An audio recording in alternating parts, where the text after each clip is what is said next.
Welcome to this Friday's Nature Seminar. And before I introduce our speaker today, I'll just mention the next few weeks. We've got a packed program for this term, so do come along to them at 4:15 every Friday. Next week, we've got a very local one, Keith Kirby, who's been working at Wytham Woods for decades, and he'll be talking about what we can learn from long-term ecological studies in Wytham, what they tell us about the forests of the future. The week after, we've got Professor Ian Mell from Manchester University talking about green infrastructure and how it's in cities, the greening of cities, and how it's going into UK public policy. And the week after, we've got Lee White, who was Minister of Environment in Gabon, talking about his life at the frontier of conservation and conflict in Gabon and in the Congo Basin more generally. So quite an interesting range of talks coming up to come and join us. And so moving on to today's speaker, we've had a wonderful week of IPBES related events in advance of the IPBES plenary in Manchester next week. And if you don't know what IPBES is, you'll find out in a moment. On Wednesday, we had David Abura giving a wonderful lecture in the Martin School. And we're all a little bit drained because we've just concluded a really stimulating workshop today about transformative change and how to translate that into a research agenda. Lots of ideas buzzing in our heads. We're looking forward to hearing our guest speaker's exposition of what transformative change is all about. So our guest speaker is Dr. Yves Zinngrebe, who's senior researcher at the Helmholtz Center for Environmental Research in Leipzig in Germany. And his work is focused on the analysis of public policies and international frameworks that foster a more sustainable relationship between society and nature. And he's done a lot of extensive work in the tropics. We were talking a lot about the Amazon and Peru, but also in Africa and also in Germany. And he was a coordinating lead author of the IPBES Transformative Change Assessment that you'll hear about, and has followed the Convention on Biological Diversity and its implementation for several decades, and has served as the lead science advisor for the revision of Germany's national biodiversity strategy. So thank you for joining us, Yves, and we look forward to your presentation. Thank you very much for the kind invitation. And so the title of my presentation is How Can Scientific Insights Inspire Transformative Change for Biodiversity and Nature Conservation? So what I want to do is I want to lead you a bit through the core elements of the IPBES assessment, and then show you with experiences from my research of how you can explore them more profoundly and identify entry points for transformative action. And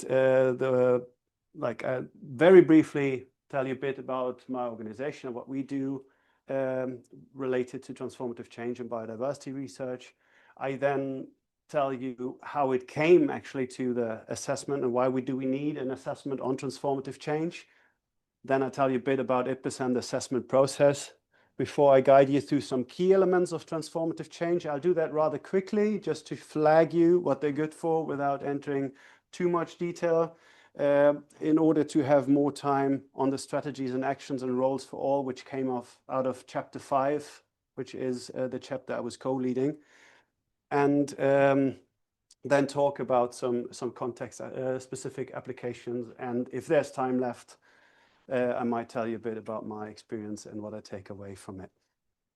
Okay, first of all, our research at U of Z, so I'm at the Department for Conservation Biology and Social Ecological System. We do natural scientific work, we do governance work, we do social science policy interfaces, and the nice thing is really to engage with the other scientists on these topics. And more specifically, our research group focuses on governance of biodiversity and nature conservation, and transformative governance is really a leading topic here, which we explore in 4 different angles. One is interfaces between science and policy and transdisciplinary work. So I'm also leading the ReSpend project, and we'll be very present at the IPBES plenary next week in Manchester to find ways of how to strengthen the use of these science policy interfaces and how to connect information better with decision making.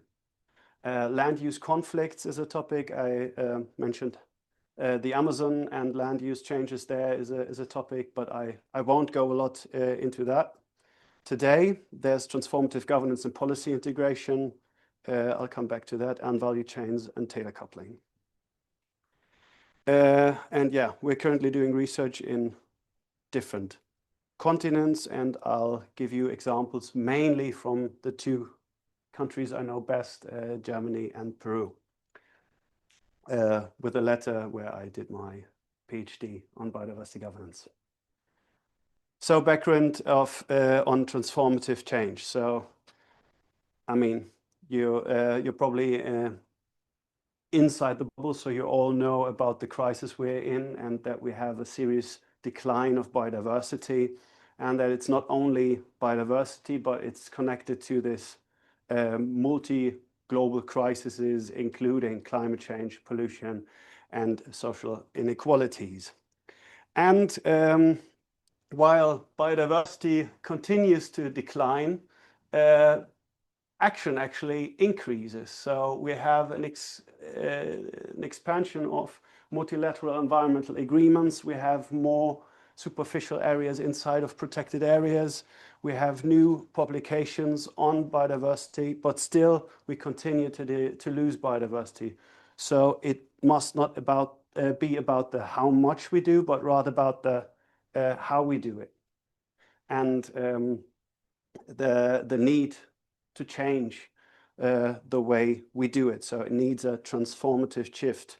And we've had transformative changes in the past. This is just an AI image of the Industrial Revolution.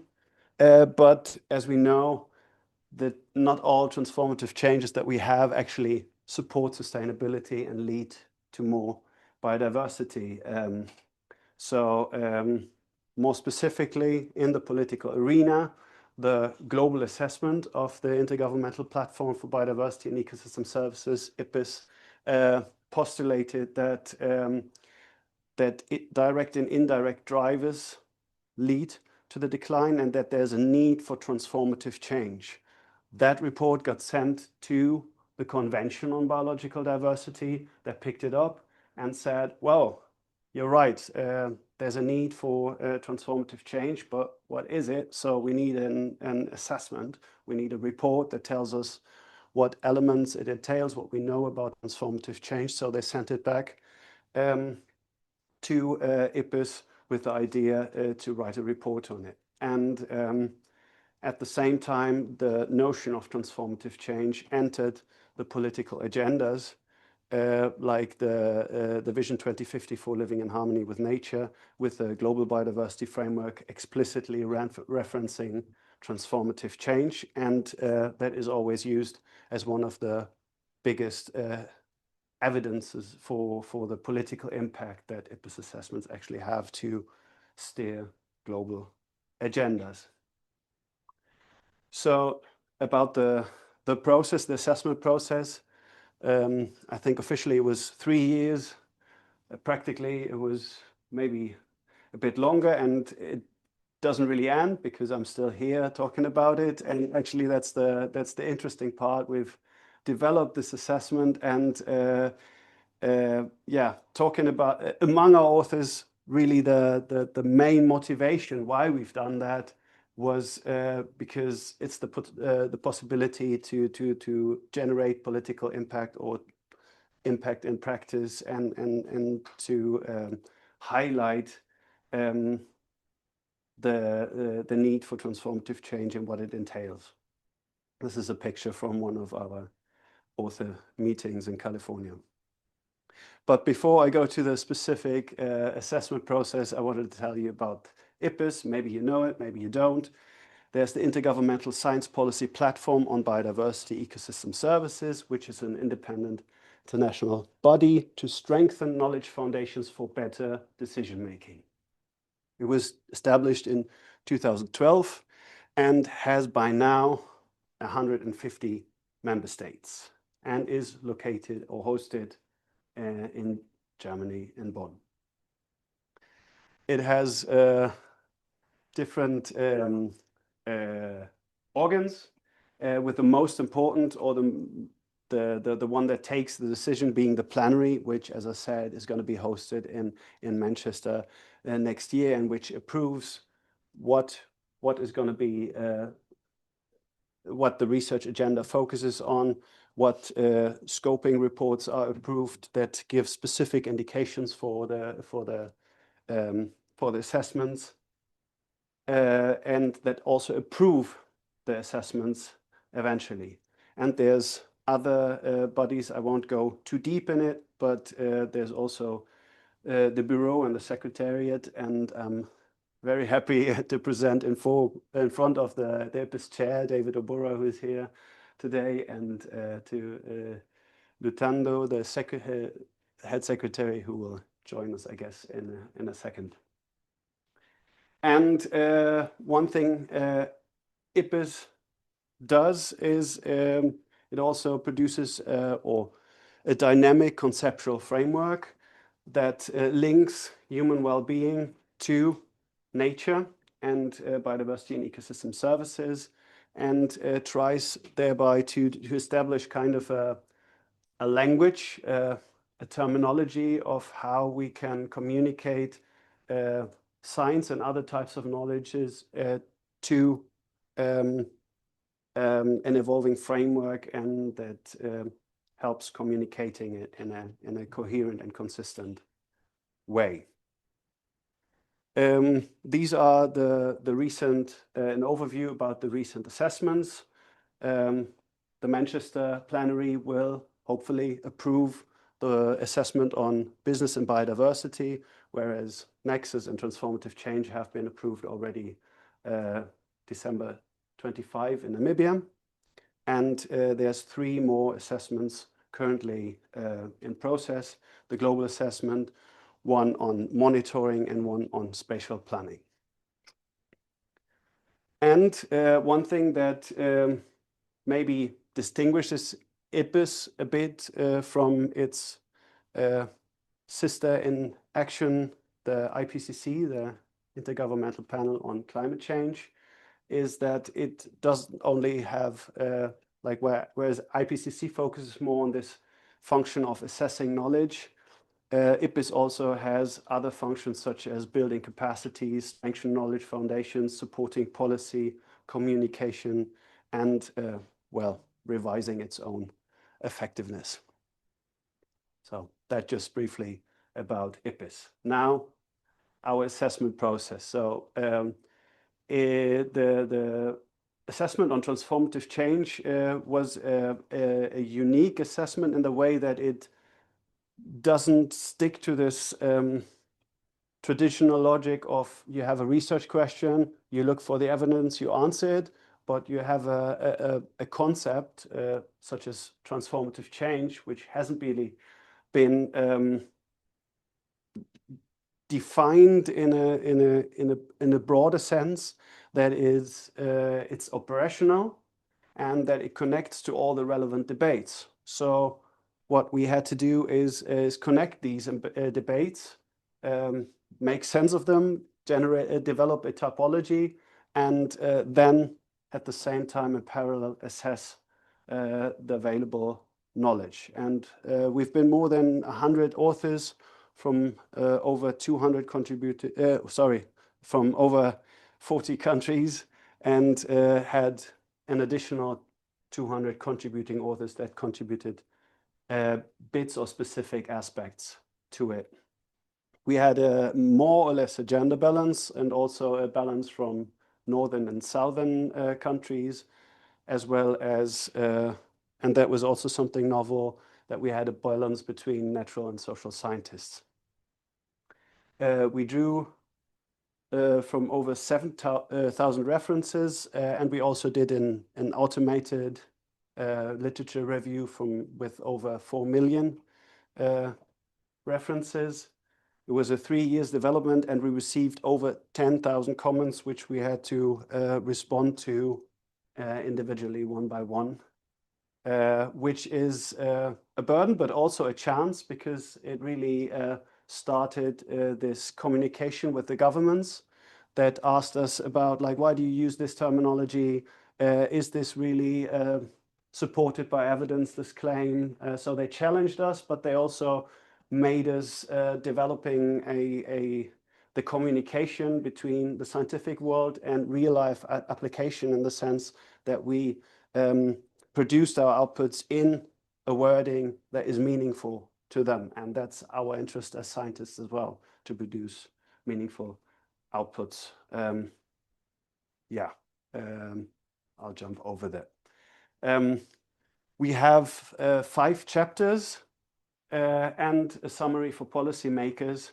And the summary for policymakers that's also something different to other assessments, not organized according to the chapters, but into a section A that explains why transformative change is needed.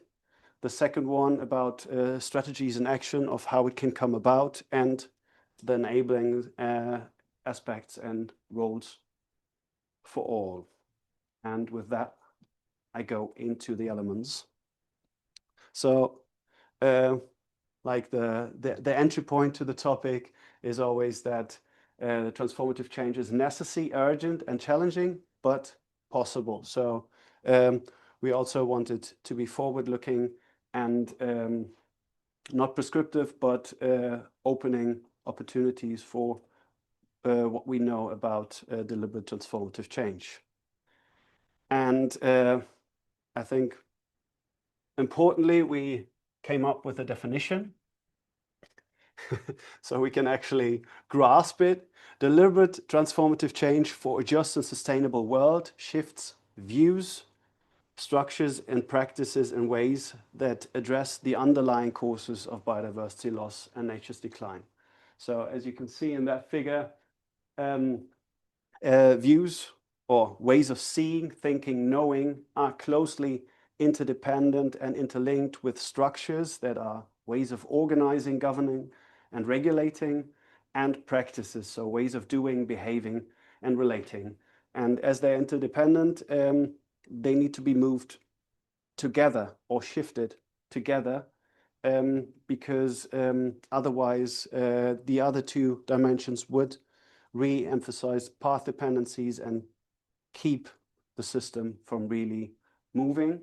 And this shift needs to be directed towards the underlying causes, and that is something that the assessment contributed to the understanding of transformative change in the global assessment. So underlying causes are deeply rooted and interconnected social and cultural patterns that shape, influence, and reinforce all direct and indirect drivers. So it's the value system, the ways of doing things that keep indirect and direct drivers locked in. And they are or grouped into the labels of disconnection from and domination over nature and people, concentration of power and wealth, and prioritization of short-term individual and material gains. And as I said, with that, with these underlying causes, we expanded the figure of the global assessment and visualized the linkage of these to the indirect drivers and the direct drivers that cause biodiversity loss. Exactly. And turning those underlying causes upside down, so to say. So positively speaking, you can apply principles of transformative change to counteract those underlying causes, which are equality and justice, pluralism and inclusion, and respectful and reciprocal human-nature relationships. And assuming that we live in a complex world with loads of uncertainties and unexpected secondary effects, we need adaptive learning in the ways we approach things, because it's very unrealistic to find a silver bullet for such a complex problem.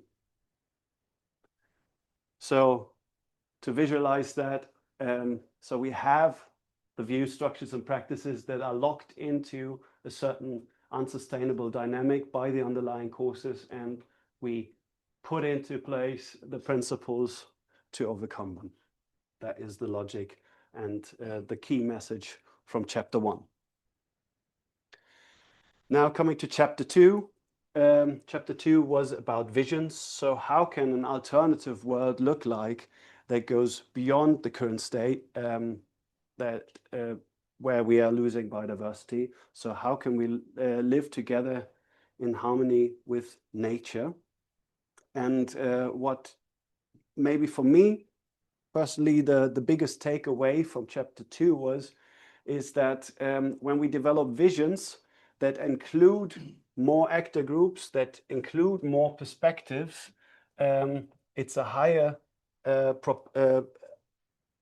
representation of sustainable outcomes as a consequence. So the more integrative the visionary process is, the more sustainability dimensions are covered. That is maybe not an surprising finding, but it's based on solid evidence of several hundred analyzed visions. And the second thing I like about chapter 2 is that it actually gives sort of a recipe, or also visually, of how you can produce one of these integrative visions in practice, and that it depends on scope, sharing, imagination, and flexibility. Then chapter 3 has had the task of understanding how transformative change actually occurs. So it looked into all the literature that reports cases of transformative change, and then clusters them into different types. And as you can see, they have grouped them into 6 approaches of transformative change: structural empowerment, inner transformation, knowledge co-creation, science and technology, and systems thinking. And analyzing the cases that has been clustered in these groups, we realize that they approach the tricycle of views, structures, and practices from different sides.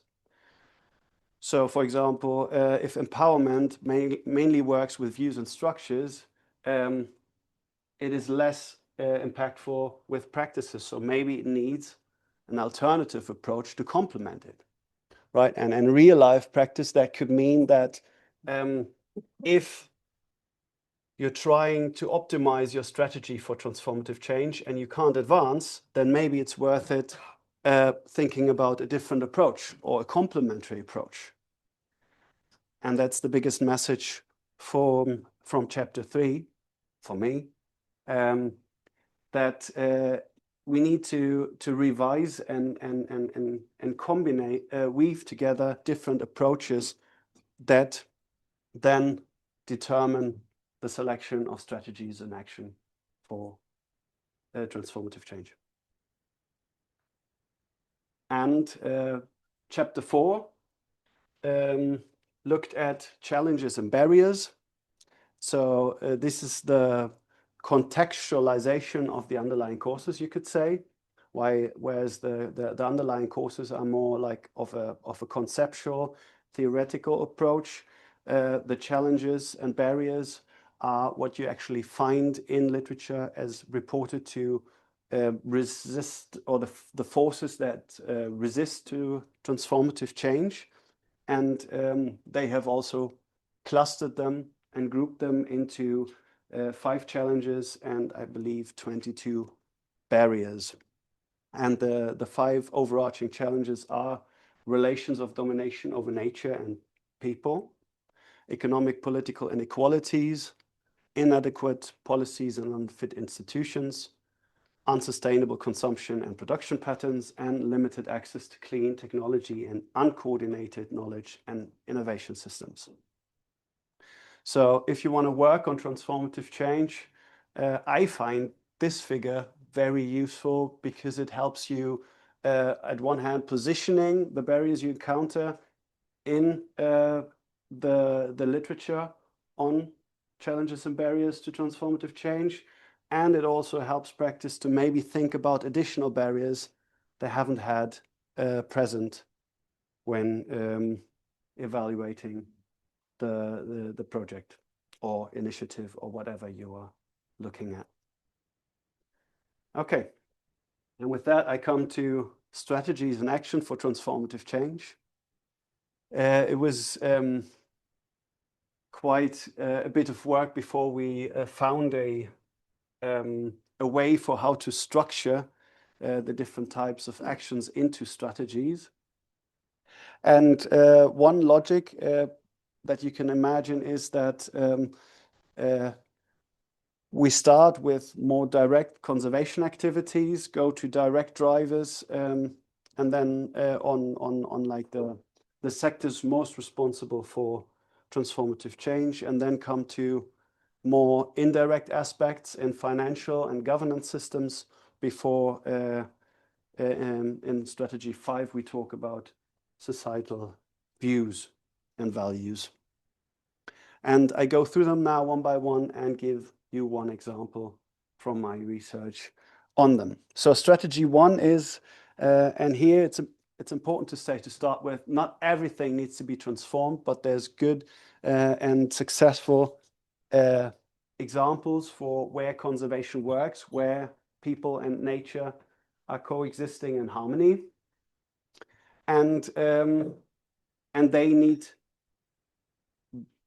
a certain support. So one action is enhancing legal protection for biodiversity, for example, for indigenous lands, but also the position of biodiversity in spatial planning, in decision-making processes,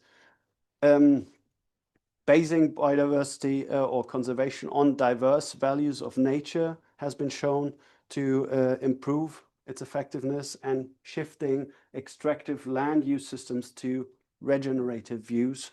So from this extractive, simplified, cleaned out environment to the multifunctional vision of biodiversity coexisting with nature. And in order to illustrate that, I want to pick an example for Peru, where we worked on participatory communal land use planning in the buffer zone around the national park Cordillera Azul. I put the numbers of the size of the park here. So the park itself has 13,000 square kilometers. The buffer zone has 23,000 square kilometers. So both of them are about twice the size of Wales. For those of you who don't know or haven't been to Peru, Peru is basically or can be distinguished into 3 parts of the country. You have the coastal area, like before the Andes. So Lima is actually not in the Andes, but about sea level. Then you have the Andes, and then 2/3 of the country are actually Amazon. And this is obviously where the deforestation happens and where the richest biodiversity is under threat. And you can see this area here around the park, actually, where is the highest deforestation, and just to give you some context. And at the same time, almost all of the Amazon is full of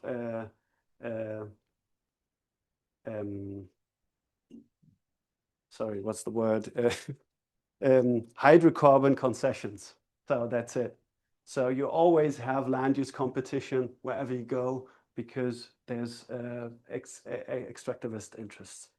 And in order to accommodate that with the biodiversity interests, there is land use planning.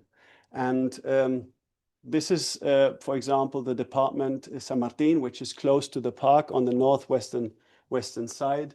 And there you have land use planning, but the question is to what extent it's implemented and to what extent local communities actually take ownership. And the NGO CIMA I worked with has a co-management contract with the park and uses these participatory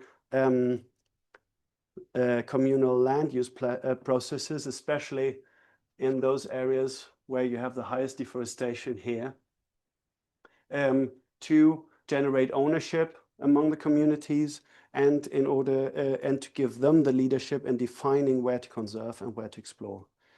And it's actually just also as a context, it's mainly Andean migrants that, due to social and environmental issues in the Andes, are migrating into the Amazon basin. And they have produced these maps. And what we have done is we have conducted interviews and collected experiences from the process and analyzed the resulting changes in deforestation patterns to determine its effectiveness.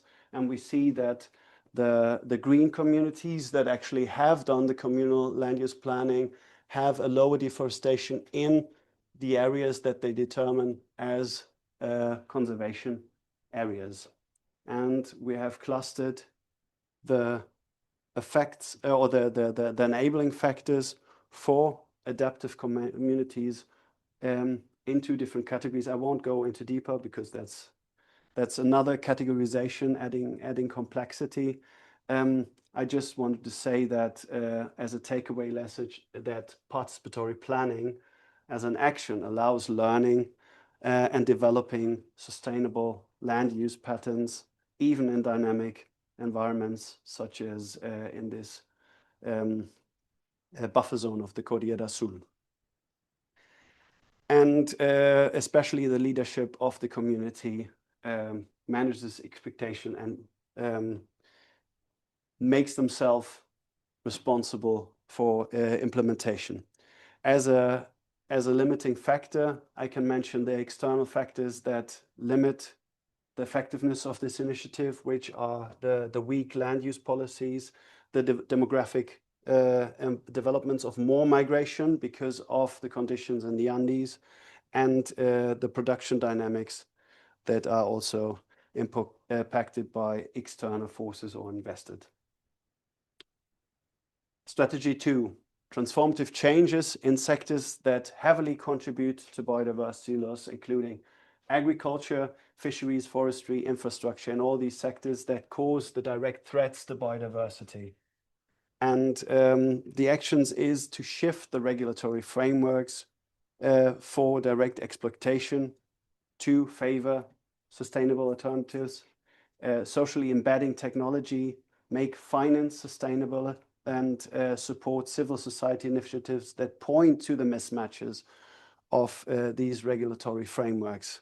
And one key aspect there is the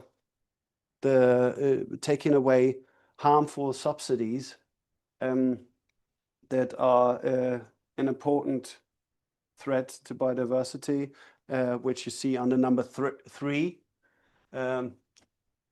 Number 1 is like the overall GDP. Number 2 is the sectors that depend on nature's decline. And only number 5 is the current biodiversity financing. And number 4 is the financing gap, and you can see the balance between the harmful subsidies and the financing gap. So it's not that we lack the money, it's just the way we allocate it.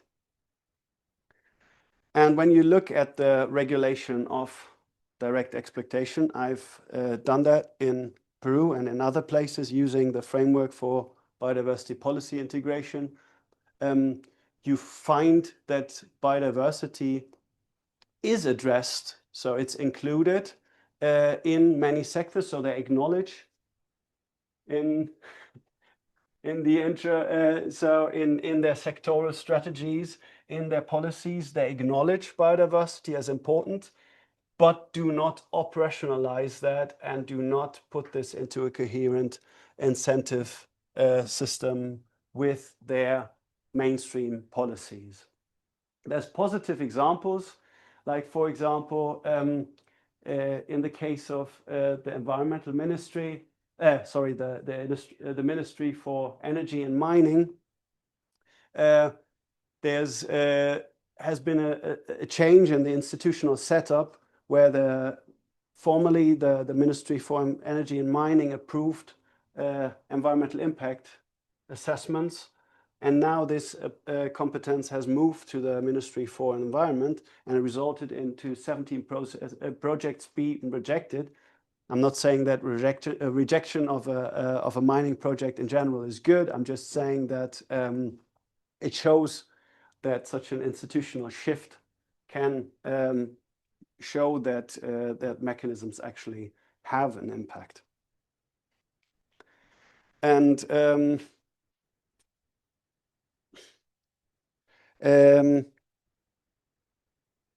we have used an ecosystem service opportunity scheme to identify how to support biodiversity, or as habitat structure, trees on farms, to make farming systems in Uganda and Peru more sustainably. Here we've worked in coffee systems in the Mount Elgon region, or here in cocoa and palm oil systems in Peru. And we've asked, like, how can we generate better incentives for farmers to preserve their trees on farms and give value to their trees, and see the added value of them. And there's different ways for identifying these incentives, for example, by opening up new market opportunities, by designing new payment schemes, training and technical support, alternative energy systems, enhanced cooperation, just to name a few. Then we've used economic principles to relate them to instrument packages. Won't go to detail. And then we've related these instrument packages to existing policies to produce recommendations for how to implement their national biodiversity strategies, and came up with sector-specific recommendations. For example, that there's a need for a shift in the legal definition of trees, because in many, or in the countries we've worked in, there's forests and there's agricultural systems, but trees on farms is like something in between that is not acknowledged by either of them. There is funding in all countries, like we've not only worked in Peru, but in Uganda, but also in Indonesia, Rwanda, Honduras, everywhere there's incentive schemes, and they support intensification, not sustainable alternatives. And there's collaborative structures, but again, they're not used to find solutions for support for trees on farms, but there's potential there. And I just want to say, or the argument was, there's these methodologies that help you looking at a specific context and identifying the entry points for transformative action. Transforming dominant economic and financial paradigms, so they prioritize nature and social equity over private interests. One action is mainstreaming innovative economic tools, reforming financial systems and institutions, and adopting metrics of success that focus on social and environmental aspects, such as has been done in the countries that are shaded in green, that have been reported to adopt these metrics. So that means that they actually not only strive for growth economically, but that they take into account natural capital in the way they project progress. Here I wanted to show an example for how we, because there's like this prejudice that global markets are so complex. Then we came up with these concepts of relevance and leverage that argue that we can actually break it down and identify entry points for how you can target your interventions most effectively. So the research question here was, how can the EU prioritize its efforts to sustainable trade relation based on the concepts of relevance and leverage? Relevance is the share of the overall import into the EU, whereas leverage is the share of the country of production that is destined to the EU market. So we assume that the higher the leverage, so the higher the share of the production that goes into the EU, the stronger the potential influence of the EU or the market power is on that market, and potentially the responsibility to establish sustainability safeguards. And we've analyzed that in economic value, ecological footprint, and oh, sorry, that's a mistake, and imported deforestation. And when you look at the left side, you see the charts for the imported economic value, the land footprint, and the imported deforestation. You see that certain countries such as Indonesia, Brazil are very relevant. So they contribute to the overall impact that the EU has globally, whereas other countries, such as Mauritius or St. Lucia, have a very high leverage value. So that means that even though they might not contribute to the overall global sustainability as much, but the EU, by establishing sustainability safeguard, has a very strong leverage or very strong impact in these countries, and can, like going to trade relations or partnerships with these countries, really make a difference for sustainability. And another core message that I wanted to make with this is that if you look at the imported deforestation here, you see that it's actually 3 groups of countries that circle around the import of coffee, cacao, soy, and palm oil that determine the deforestation. So you know where to start when you want to reduce the input there. Yeah, and we've mapped that. I just go over it. Strategy 4, transforming governance system to make them integrative. So connecting governance arenas to overcome policy fragmentation is one central strategy. So if you want to change the incentive systems, as we've learned in strategy 2, maybe it's the way you take decisions that don't allow a shift of the incentive structure. The inclusivity is assuring the representation of values and knowledge systems. And in practice, in many processes, you have a mere consultation, you have participatory processes, and then you have the same sort of decision-making processes that have been in place before.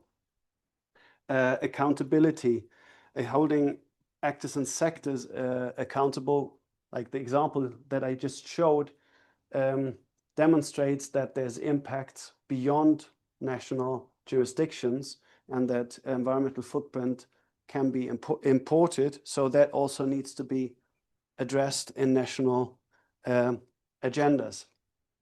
And adaptive learning has been one of the principles, I mentioned that in the beginning, to overcome mismatches. Yeah, and here I wanted to show the examples of national strategies and action plan. I don't know if you've heard about it. It's the central mechanism of the Convention on Biological Diversity to plan all activities to safeguard biodiversity.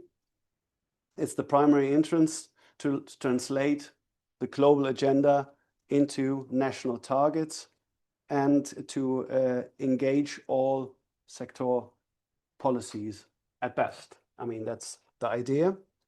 And with the currently approved Kunming-Montreal Global Biodiversity Framework, it's also mandated to catalyze transformative action.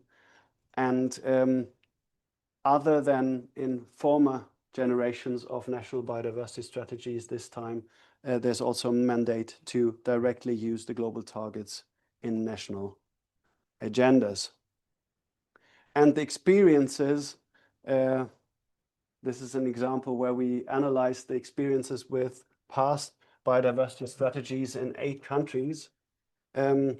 We identified where the main obstacles of those biodiversity strategies are, and identified these 4 big groups of categories, which is raising awareness, not being able to mobilize initiatives for biodiversity, redirecting the support for implementation, and fostering accountability.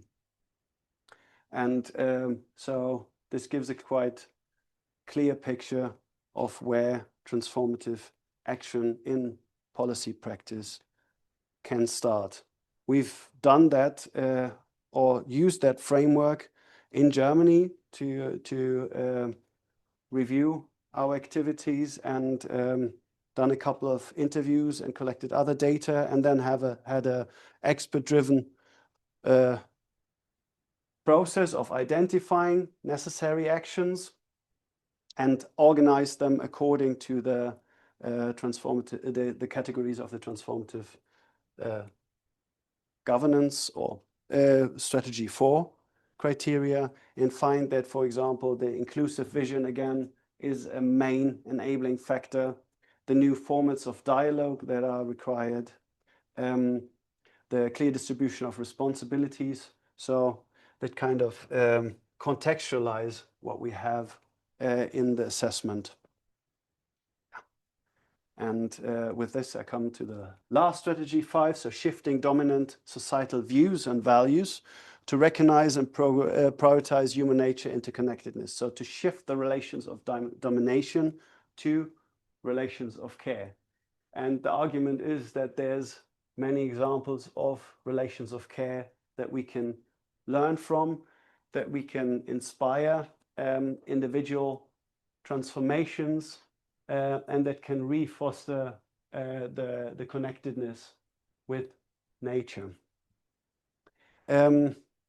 Also, very quickly, an example from Peru, where I interviewed very many different experts working in conservation in Peru to find out what actually motivates them in their work, how do they conceptualize biodiversity, and how do they envision a change to come about. And I identified 5 narrative groups: protectionists, traditionalists, pragmatists, localists, and capitalists.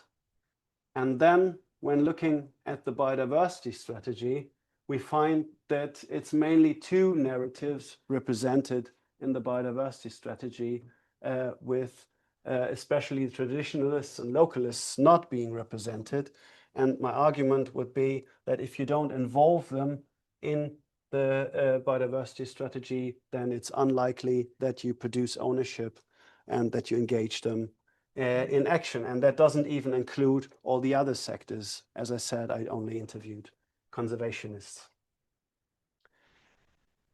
Yeah.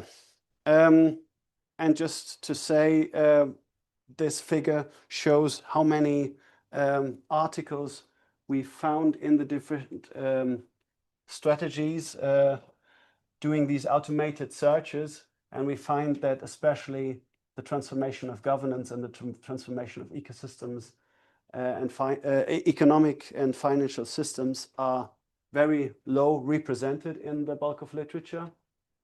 And our hypothesis for explaining that is that a lot of literature exists on economic systems and finance systems, as well as on governance, but it's not explicitly connected to biodiversity and transformative change, which were the search filters for our research. So there's a huge gap in connecting these debates.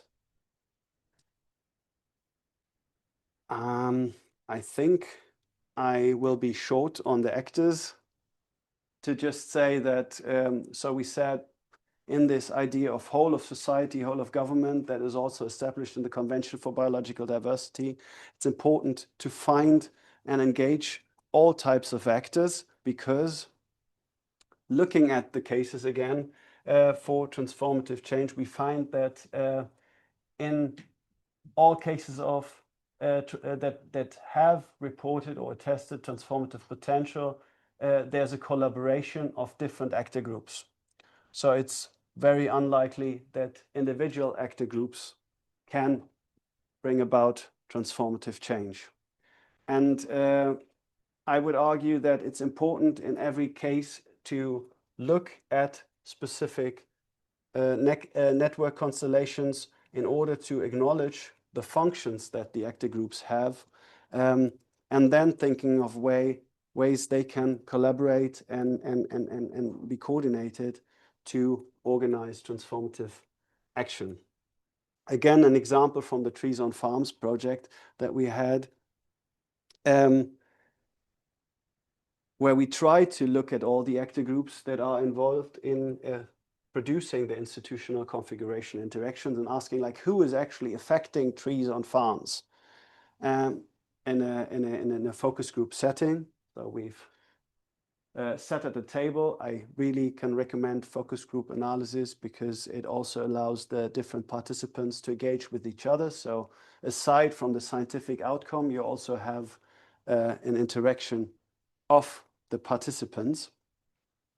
And there you can find that there's governance networks in all countries, as we found here in Peru, Honduras, Indonesia, and Uganda. It's just that these networks are organized in a way to support intensification in trees and farms. And farmers are at the center, and interestingly, the environmental sector that is supposed to implement the biodiversity strategies are mainly disconnected from this actor network. And there's an important role of non-stake actors that is often unexpected, like banks, associations, that can then totally reshape the agendas of how we can bring about transformative change and who can actually do it. And also one slide from our project, Respin project, where we analyzed how information on biodiversity and climate change is transferred and passed on to decision makers. And we find that these actor networks have specific confirmations that we need to acknowledge if we want to take action. For example, in Germany, we have a highly centralized system around the environmental sector. In Congo, we have a fragmented system that is strongly influenced by external actors and external knowledge input. Whereas in Colombia, you have a fragmented technocratic closure sort of elite system that all exclude other actors. And the assumption is that you need to be aware of these flows in order to find ideas where to bring the knowledge in. And yeah, maybe I'll finish on the note here to say that in the end, what we produce with this assessment is not a recipe of like, this is what you need to do and then you'll be transformative, but we produce like an heuristic, like a set of elements that are important to acknowledge and that can be used to ask question in a given context to identify entry points for transformative action. Because, and I said this in the morning already, a risk is that you just select one action or one element of the assessment and say, well, I'm doing that, so I am transformative, right? And I also mentioned that was a core issue with the SDGs, the Sustainable Development Goals, where people say, like, I'm working on one target and then I'm sustainable. That's not the idea, but it's the interaction of the different dimensions. And same here, you can choose strategies in action, and usually initiatives have a preference, a dominance of one strategy or action. And that's okay, right? That's where I can start.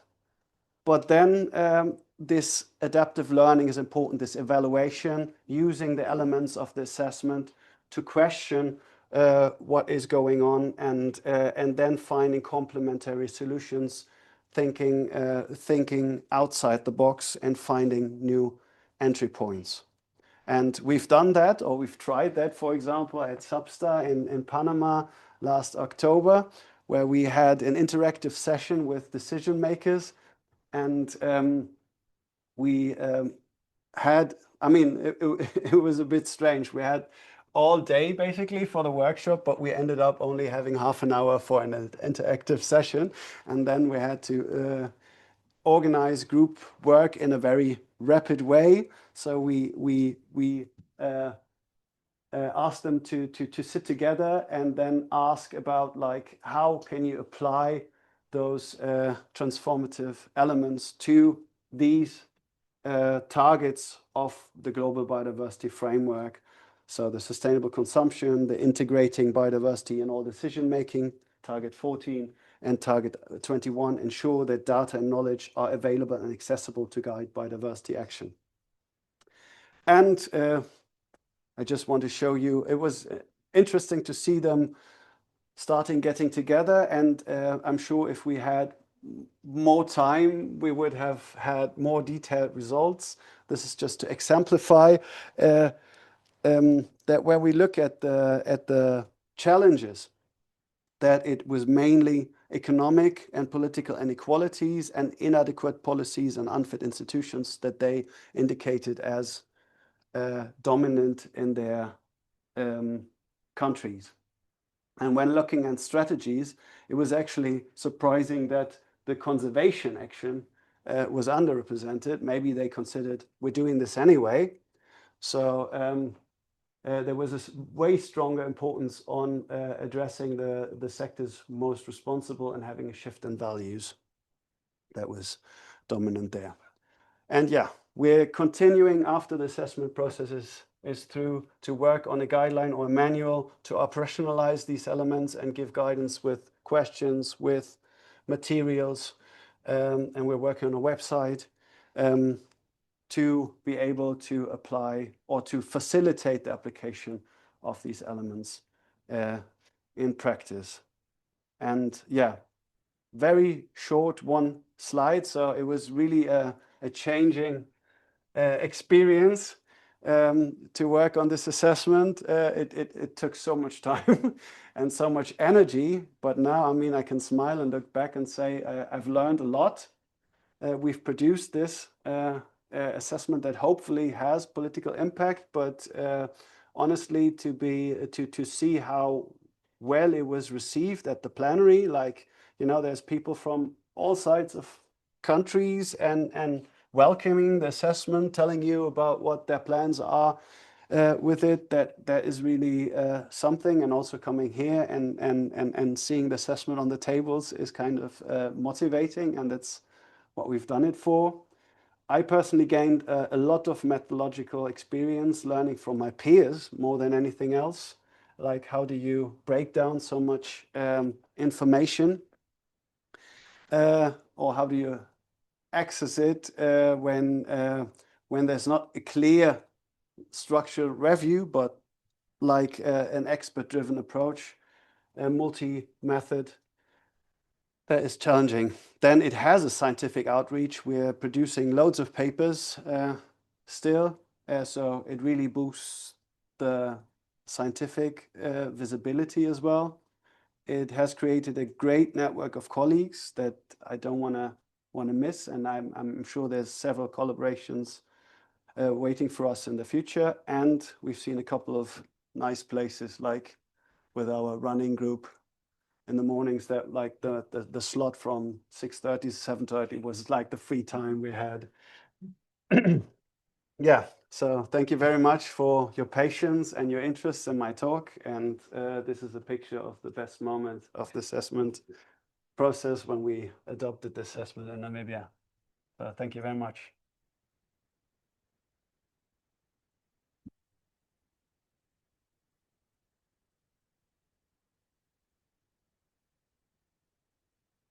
Thank you, Yves. Thank you for your exposition, but also I think grounding it in your own experience in your own research was very, very helpful to see.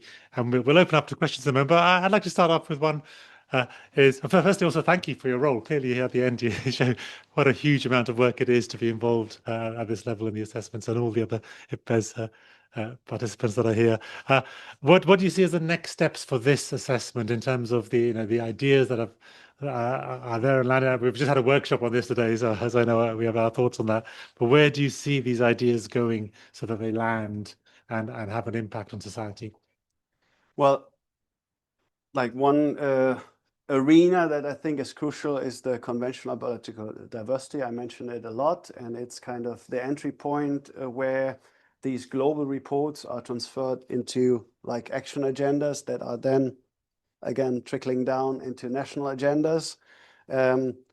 Countries can take it up for their MBSEPs, for their initiatives, and also other sorts of initiatives, hopefully. And as I said, we're working on it to make it more accessible and more practical, more that, like, you know, it's a negotiated language that we have in the SPM. It's a scientific language that we have in the chapters, and it might help to still boil it down to be meaningful to different stakeholder groups. And yeah, I think then also this point that we worked on today is this, like, this is just the starting point for maybe a debate on transformative change. So it inspires hopefully more research that brings together the elements, links them to contexts. And yeah, I'm also enthusiastic to be part of that work. Okay. Thank you. Okay, we can open up to the floor now. Starting with Molly and then Tom.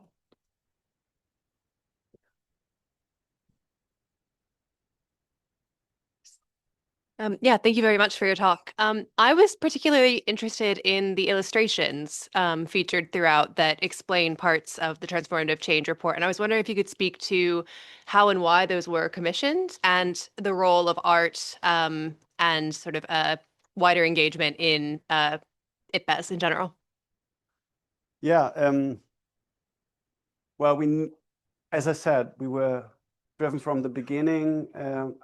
I guess I can speak for most of my colleagues when I say that, like, being meaningful and speaking to somebody was very important to us. So visualizations are crucial, and we had a great illustrator with us throughout the whole process, Stephanie Hernandez. Oh, she's here on the picture. Yeah, she's great. She managed to listen to us and then speak in a visual, right, in a figure, and that helped a lot also throughout the negotiation process where we had to change the figures from one day to the next. And the comics came in because we were thinking about different formats that we can speak with, and one of our core CLAs knew somebody who could, and then it was quite an effort to get the resources and to organize that, but we all found it was a very nice format that maybe also reduces the complexity and the like, oh my God, transformative change is so complex, we can never access it. That's something for somebody else. But no, it's actually, like, if you break it down, it's not that complex, and comics help sending that message. Great comments, John. Oh, thank you. Well, thanks very much for, I think it's amazing exposition of the whole report, and the figures are super valuable in kind of talking us through that. I just had a question about the figure on the 5 strategies, and the ones at the bottom that you kind of talk through are, I guess, more sort of status quo in terms of what we're trying to do of conserve ecosystems, and then economic, transform economic systems. Yeah. So sort of 1, 3, and to 3 and 4, but then you talk more kind of status quo in terms of national biodiversity strategy, action plans, and then financial metrics, you know, to inform nature-related risk disclosure, etc. But we all know those things are not really, you know, creating the difference we need. The top one, the fifth category about shifting views and values to recognize human nature interconnectedness, you came on to at the end. And I think that's a bit more radical. And if that was to sort of cascade down and change strategies 1 to 4, you know, do you have thoughts about what that would look like in radically different ways of governing ecosystems, or how we might organize corporations to reflect that number 5 in a way which is less prosaic than maybe you talked through the initial 1 to 4, I guess? I guess I have to go back to this argument of the definition that it's always about views, structures, and practices, and this is like this shifting perspectives as an action, but we consciously decided against structuring strategies and actions according to these views, structures, and practices because we feel like it always comes together. And when you want to transform economic systems, that entails that you shift the way you perceive progress, for example, that you organize your economic systems, that you change the structures and way you financial transactions operate, and the practices of how you do it. So I think it is thought in that way, and what we claim in this pathway concept that I showed at the end is that the strategies always are supposed to come together, and that it's not like a buffet where you pick one action and then you transformative, right? So that's the idea. The difference is that I mean, this categorization resulted from categorizing cases that have been reported in literature, right? So when we basically searched for all the literature that had nature and biodiversity and transformative change in there, and then we categorized these examples into these categories. So the literature that talks about shifting views and values dominantly talks more about like these activities of how you bring them together, and obviously you can also apply them to financial systems or to governance. That's kind of in there, but like, yeah, obviously how the elements come together, again, there's so many opportunities of how you can combine them in context. I hope that's still gonna evolve. I think Wendy, and then we'll Thanks for the amazing talk. I was a bit curious because you kindly mentioned there was a year plan. So that now towards 2030, we have year 1 evaluation, year 2, year 3, year 4. But I think I think people here all know, and I think it's a bit time cautious. Now it's 2026.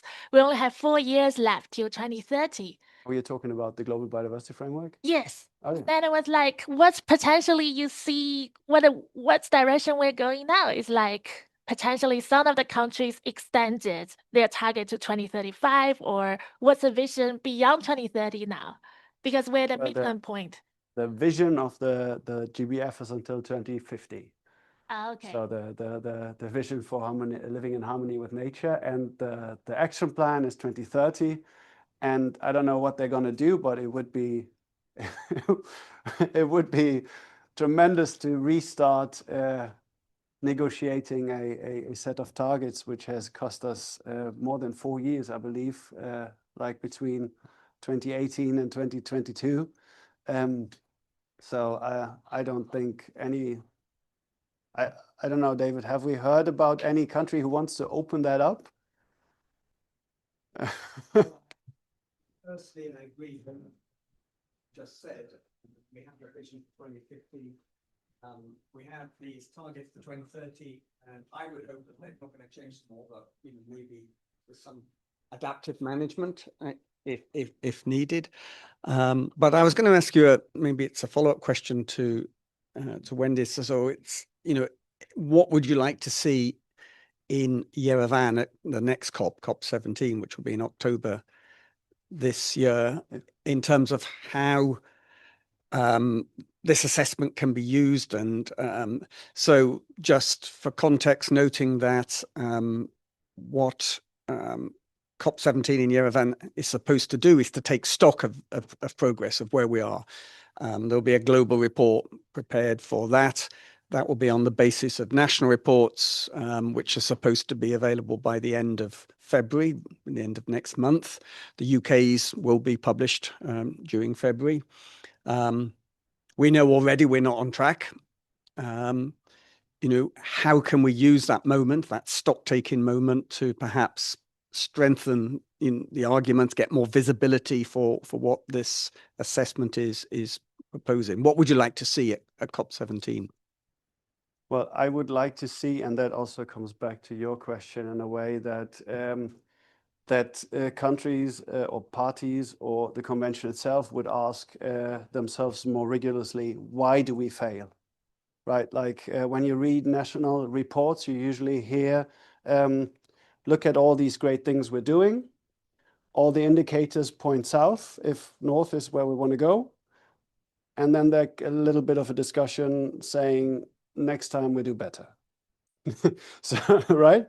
And that was kind of also what happened with the, I mean, sorry, I'm a bit sarcastic here, but trying to take it with humor, but like we also failed the Aichi targets, and instead of asking why we failed them, we made a new set of targets. I'm like a bit provocative here. Obviously, it's not that simple, but yeah, like, you know, what I would like to see is, like, if we fail to meet the targets, we should ask, why did we fail them?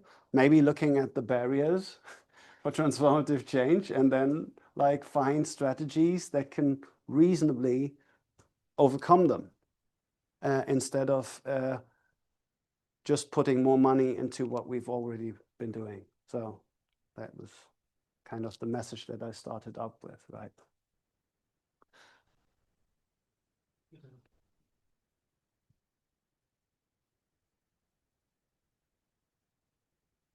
All right. Thank you very much for the breakdown of the whole assessment process and the sort of key outputs. I really appreciate it. I just wanted to ask on strategy 4 on transforming governance systems. I know a lot of the discussion is about moving participation from sort of consultation to shared decision making and planning. But a lot of government actors can be quite resistant to this, largely due to kind of concerns of losing control, and that goes back to the underlying cause of political inequalities. But my question for you is, what would you tell government officials or civil servants who are reluctant to move away from existing models of top-down centralized planning and convince them to engage local communities more meaningfully and early on? Well, I was actually like when I started, like I've worked with the Peruvian government and with the German government on their MBCEPs, and at the beginning I thought it was really like power forces from the outside that were the resistance to more cross-sectoral collaboration, but very often it's actually the environmental sector itself which is quite protective of its strategy and feels like they have the ownership and the leadership in that. And just to show you one example that I haven't shown yet, like there's a commission for biodiversity in Peru, and I have analyzed their sessions where they get together, and you can see that the participation of the other ministries actually increases. But a problem is when you look at the agenda items of those sessions, like about half of the agenda items are about reporting back to the Convention on Biological Diversity, and only like 7% are about talking about an implementation process. And very often the representatives from the other sectors told me, why should we go there if we can't talk about what's actually meaningful to us, and we're only providing a service to the environmental ministry to write better reports to the convention?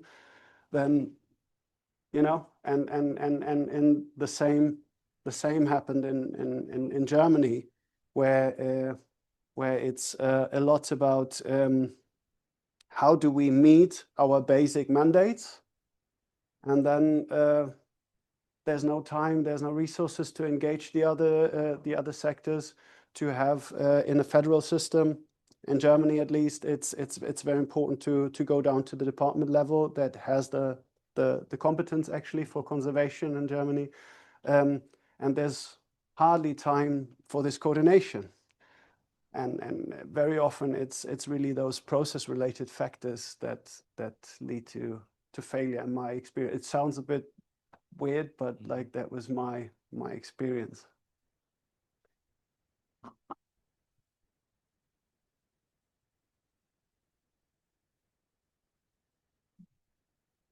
And maybe that creates a bit of a caution of producing more multilateral environmental agreements or more national policies, because it just further fragments the isolation of the different acting groups. So thanks, Yves. It's really, I always like to hear the sort of authors from the assessments present the assessments, but also because you related it so strongly to your own work. There were such strong case study examples of different elements from different chapters as well. And I'm guessing that could be the case for other authors as well. My main question is, you've tried really hard to break things down into small building blocks for transformative change. What have you heard about actor groups beginning to use those? Not necessarily using the checklist at the end, but what has been the response that you've all heard about people being able to actually see, oh, well, I can start with this or that or something else? Have you had much feedback yet? To be honest, no. So with I think the most intense engagement with reflecting the elements with actual policy documents was at Substar. So it was on the global level and the national level. For example, we had a national forum on the national biodiversity strategy in Germany, but IPBES wasn't mentioned. So it tells me that also there's silos, and these processes happen in parallel.